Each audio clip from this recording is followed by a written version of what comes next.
Government says decisions taken on how to deal with the Gauteng e-tolling system will have serious implications for how the country funds its future infrastructure projects, and 3 people have been killed in a collision between a car and a truck on the N12 in the northwest.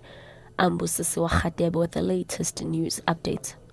Government says decisions taken on how to deal with the controversial Gauteng e-tolling system will have serious implications for how the country funds its future infrastructure projects.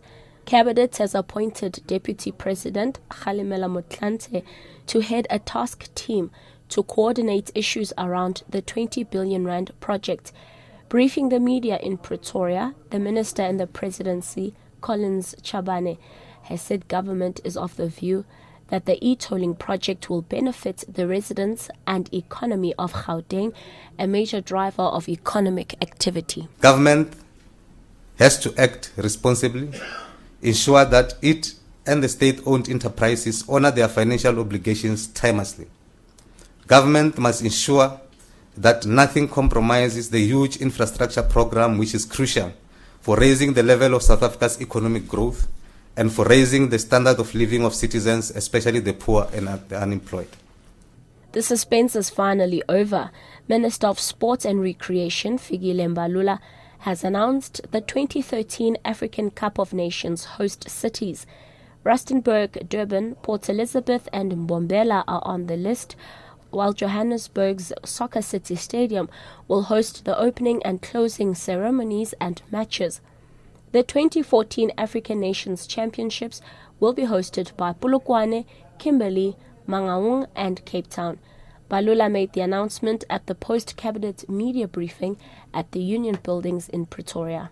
The Police Ministry has declined to comment on a report that the Hawks have uncovered a concealed police bank account through their continuing investigation into crime intelligence boss Richard Mhluli.